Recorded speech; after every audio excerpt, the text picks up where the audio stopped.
Assalamu alaikum warahmatullahi wabarakatuh, everybody. I'm Preacher Moss, host of the SOS. I hope you had a great weekend. Thank you so much for joining us today. Before we get started, I actually want to make sure I send out some notes of condolences. In Philadelphia, the emir of one of the emirs of the Muslim community up there, out of the Imam Jamil Al-Amin community, Imam Asim Rashid passed away, returned to Allah. So we want to make sure we send out condolences to that community and his family, as well at Masjid Wardeen Muhammad in Houston, Texas. Devoted brother, big brother, James Green passed away, returned to Allah on Saturday. So we want to make sure that we are making du'as and making proper supplications for him and his family, as well as Imam Asim up in Philadelphia. So I appreciate you guys letting me get that out of the way. So today's show, brothers and sisters, is about a very mature subject matter. In fact, let me cut this off. Sorry about that. We're going to talk about the issue of suicide on this show. So if you have any children in the room or something like that, it'd probably be a good idea to have them leave the room. This is very much an adult topic, and we're speaking on some very mature themes. I'm going to be kind of frank about some of my experiences with suicide, and we're going to be also highlighting some videos speaking to that effect. I think the thing that's really important is, over the last week and a half, we've seen a rash of suicides. It began with Regina King's son. It went to Michael Madsen's son, and then we recently had in my hometown of D.C., not even 7 minutes away from my mom's house, Hyattsville, Maryland, the mayor of Hyattsville, Maryland, a young man named Kevin Ward, committed suicide in McLean, Virginia. McLean is a suburb of D.C., so it's interesting. Took his life out in the woods of McLean. Now, brothers and sisters, the thing that I want to make sure that we don't lose is this is not a show about judging. We're talking about, in many regards, a system that something's happening. When I got the text from Sister Satana about the subject matter, and it hit me. I was like, wait a minute. We're talking. She gave me 3 examples. One was the CEO of MARTA down in Atlanta, a young guy, I think it's Jeffrey Parks, I believe is his name.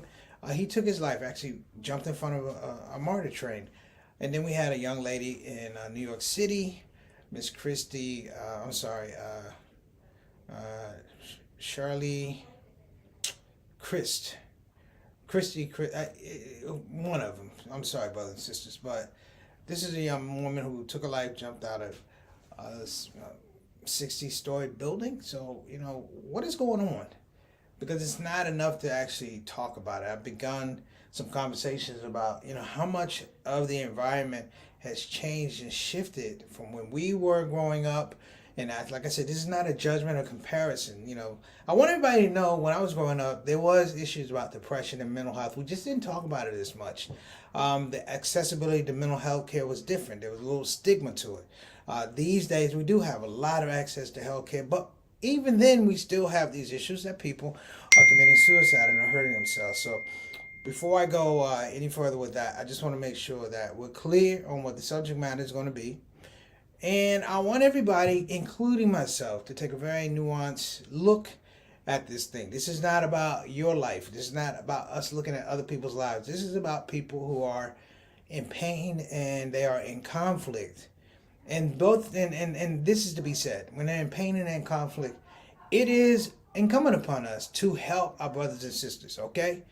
To help our brothers and sisters. So we're going to frame this show, this particular shout-out show, as a help show. All right? So listen, you guys have been great. Stick around. We'll be right back. Welcome to the shout-out show. We're talking about suicide in America. Title of the show, Dying Out Loud, Suicide is Real. Satana, let's roll.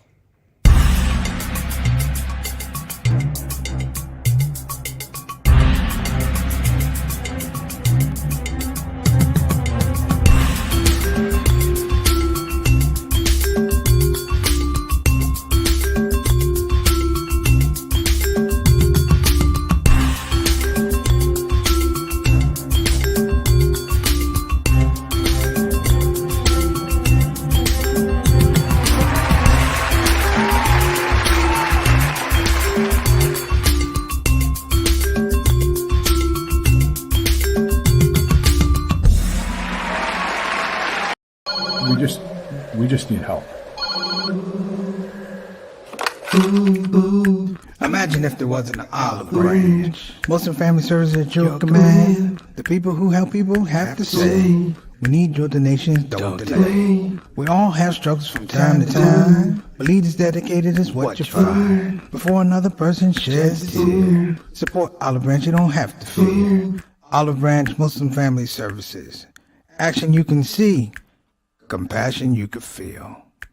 Sing it with me. Ooh. Ooh. All right, we're back. Let me correct myself. The woman I was referring to was the 1995 Miss America, Chelsea Smith. I think she was from originally North Carolina. I was talking to somebody earlier about that, a classmate, about her actually being from North Carolina and, up in New York. So, the appreciation and the patience I'm going to ask for this topic is not for me, is to really be able to have this conversation about our folks, that people are who are in pain, because I'm going to lay out some facts here, and we need to listen to these facts. I'm going to show some videos. We need to listen to these videos and understand exactly what people are saying, exactly what people are feeling. So before we get that, we have to welcome the world famous ShOUT Show family to the show. I hope everybody had a great weekend. Let's go and get them in here, Satana. First up, we got Mama Mars, and we say happy Monday. ShOUT Show family, we appreciate you, Mama Son. Thank you so much. Shout out to Miss Eleanor, who had her big birthday weekend. It's not even a big birthday weekend for Miss Eleanor. It's like a birthday month, but I'm so glad that you had a good time and people will be able to be a part of your sunshine, be a part of your happiness. So shout out to Miss Eleanor and all the people who tried to make her happy this particular weekend, who were supportive in making her happy. Let's say that. All right, next up, got Sister Reed talking about hello family. Hello to you, Sister Reed. Peace and blessings to you and your family. Of course, Derek, Jawan, the whole team. We hope that everybody's doing well. Thank you so much for joining us for this show. Next up, got my main man, Altar Rashid, the Canadian ambassador to the ShOUT Show, Mr. 6 o'clock, straight up, straight down. My main man, how are you doing, brother? Wa alaikum assalam wa rahmatullahi wa barakatuh. We hope that you had a great weekend. Thank you so much for joining us. You are appreciated. Next up, and my main man, Bilal Salahuddin. Wa alaikum assalam wa rahmatullahi wa barakatuh. That's right.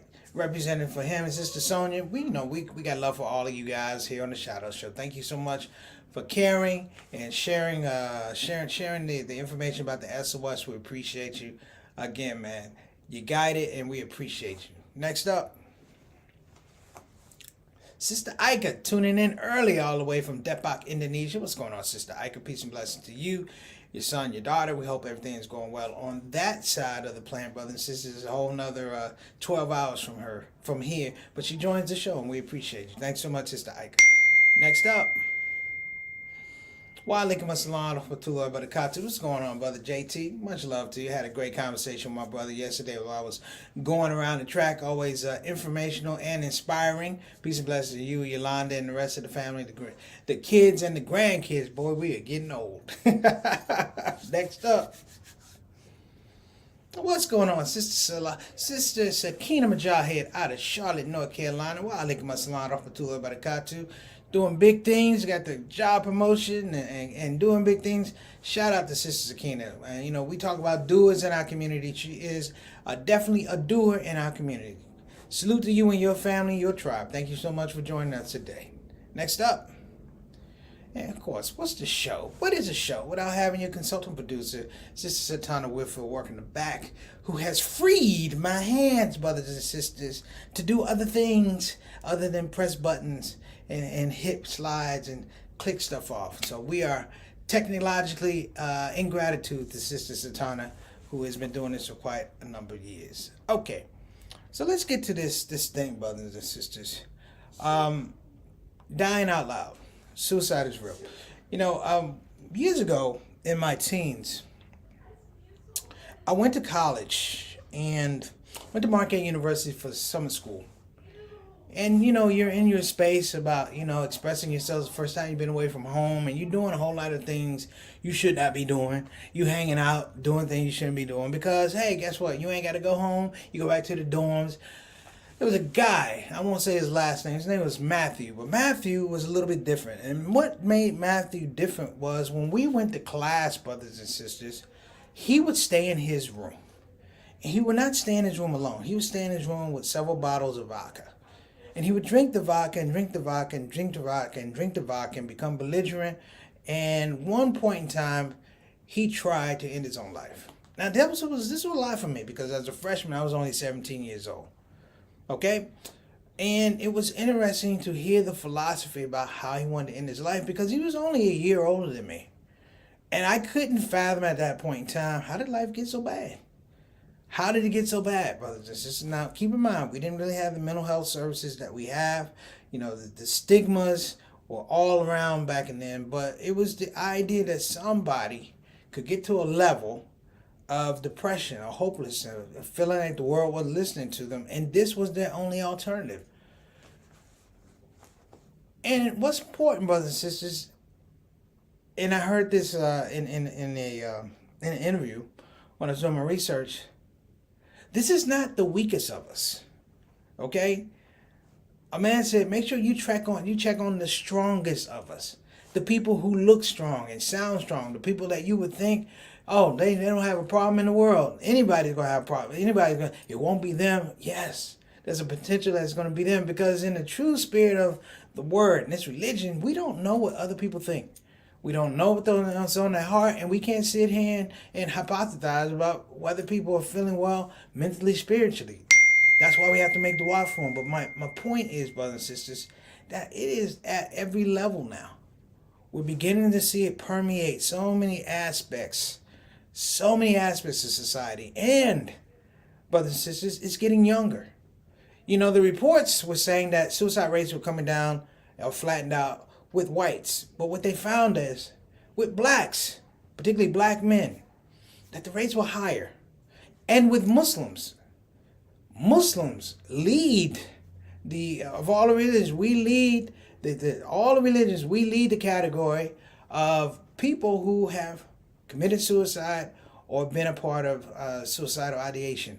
This is serious. So I want everybody to take a look at this clip because it really emphasizes what I'm about to say. Moving on to the next spot. This is a clip about the mayor of Hyattsville, Maryland, outside of Washington, D.C.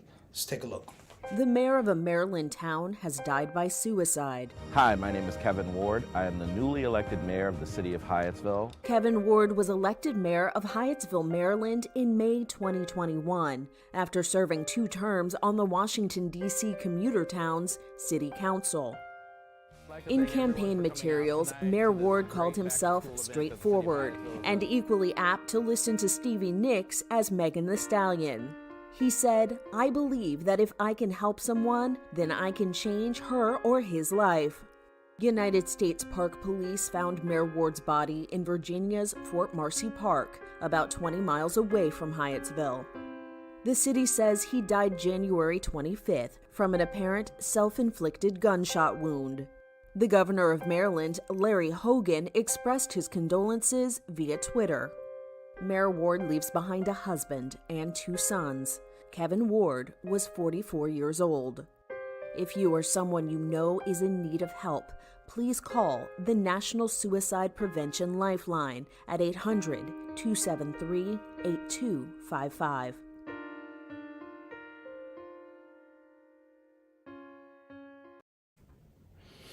Okay, brothers, this is what you saw with somebody who, on the outside, appeared adjusted. On the outside, appeared balanced. This guy, he had a partner, he had a husband. He's raising 2 boys with the husband. He's a family guy. But what am I saying, though? What am I saying is we can't assume. At this point in time, brothers and sisters, coming out of COVID, and I don't necessarily blame COVID. You know, we have been in the society, brothers and sisters, whereby life has gotten away from the merits of establishing life.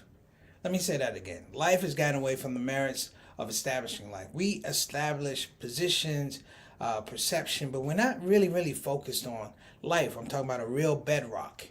You know, I was talking to somebody about social media, and they were like, we're old school. We can't talk about social media. We're not the ones. No, we're exactly the ones to talk about social media because we have a foundation, a reference point of how things had to be earned. You see, when you went to a library back in the day, you didn't have to worry about the library trying to invade your space. Social media and things like that, they pine for your space. They are trying to grab your attention. They're trying to be a part of your life.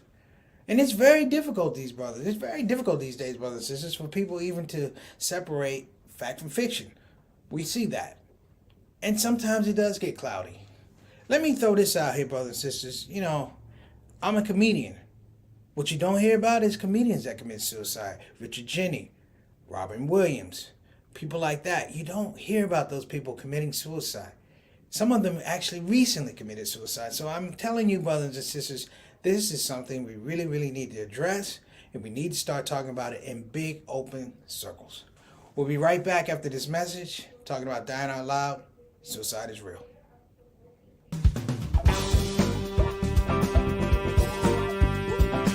Hey, babies. Welcome to Radio WCUC, Convenient Urgent Care, home of the smart patient. This is DJ What It Do. You know what time it is. It's the top of the hour, and the request lines are open. You know what you want to hear. I know what you want to hear. Operators are waiting. I just got to hear don't get the COVID.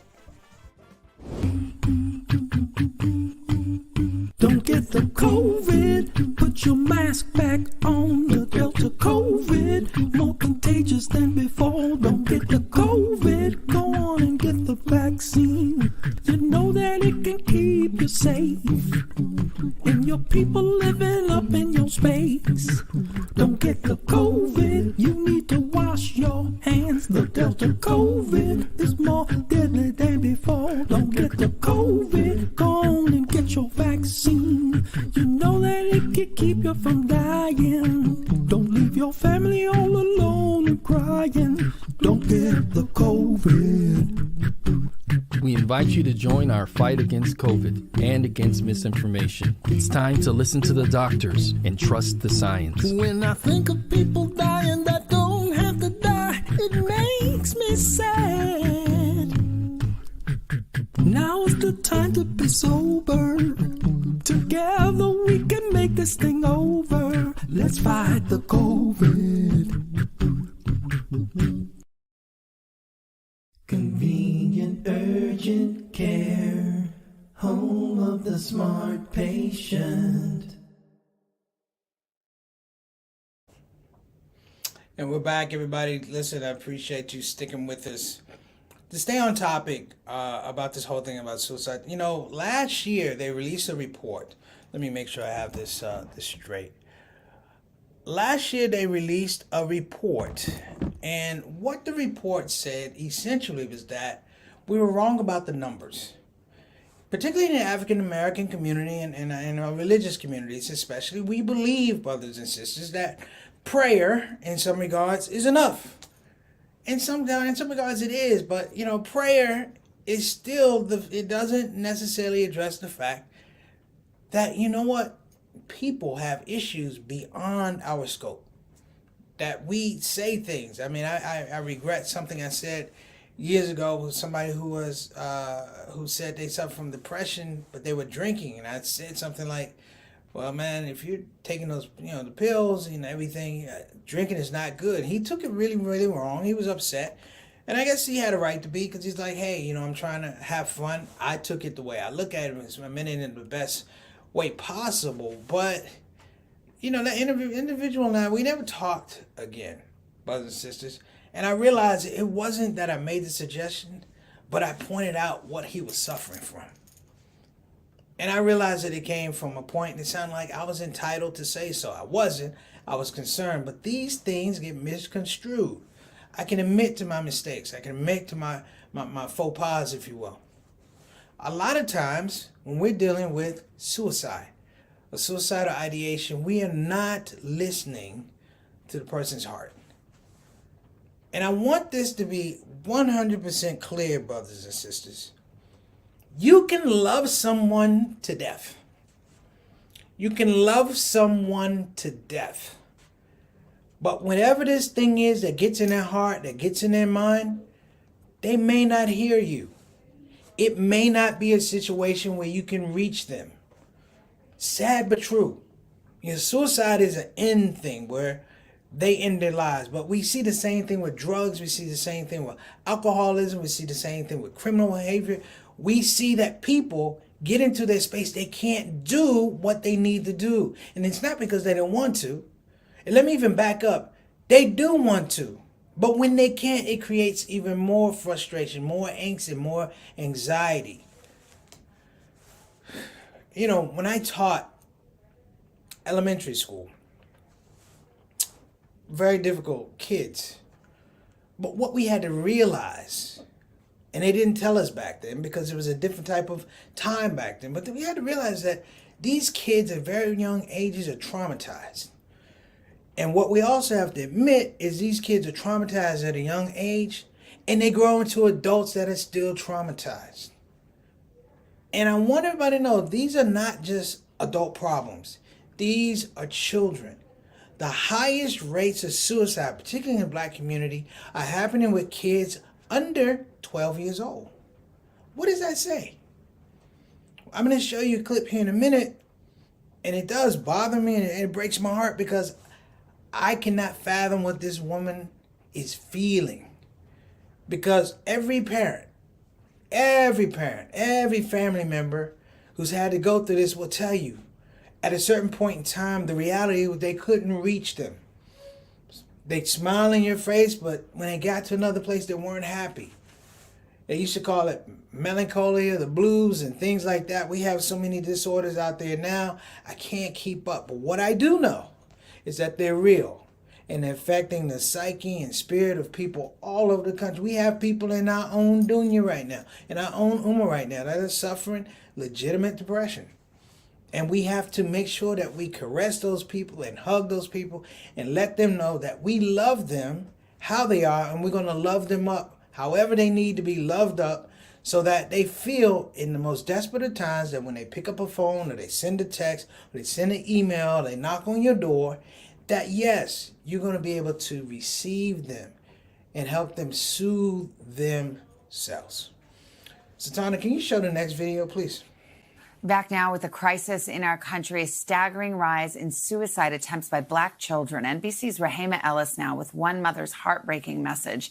And we want to note, if you do have youngsters in the room, some of what's discussed is troubling to hear.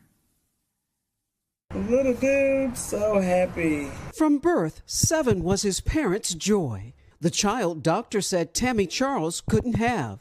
You're a miracle baby, huh? Absolutely. I told him over and over, Daddy and I love you so much, and this is something that we always did. But last year, at 10 years old, they lost him to suicide in their home in Louisville, Kentucky. We teach our children about stranger danger or guns or any other type of outward hurt that we try to protect them from. This is one that I was blindsided by. My 10-and-a-half-year-old son, my miracle child, my only child, was dead. A study commissioned by the Congressional Black Caucus shows in recent years, self-reported suicide attempts by Black teens increased by 73%. The rate decreased for white teens. Black children younger than 13 were twice as likely to die by suicide than white children. Really shocking. NYU professor Michael Lindsay led the study. Why is this happening? I think we have to talk about the racism and discrimination that is prevailing in our society. That trauma, I think, is engendering a sense of hopelessness for kids, wondering if their life really matters. Tammy advocated for her son, trying to get him help, and worked with his school after she says he was bullied, called the N-word, and choked on the school bus just months before his death. I miss most his smile. I miss calling his name, and I miss hearing someone call me mommy. That is what I miss the most.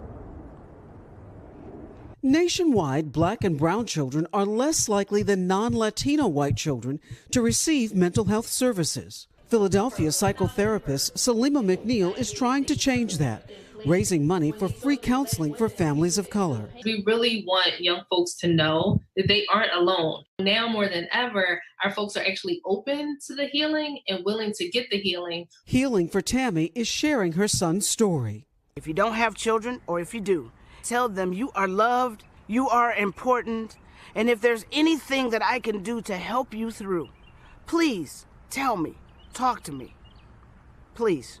Hoping other parents never experience her pain. Rahima Ellis, NBC News, New York. Hey,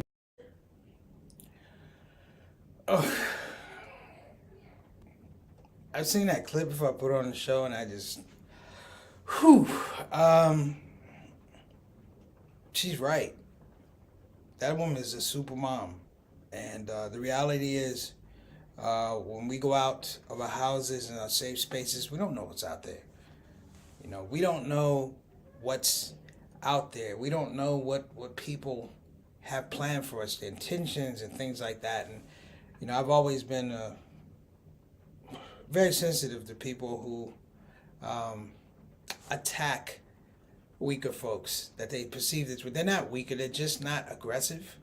They are themselves, and the aggression that is put on them is to make them act a certain way, like in basketball, you're trying to speed them up or slow them down. And I think it's to the point whereby we have to establish our own parameters of how we can help our own children.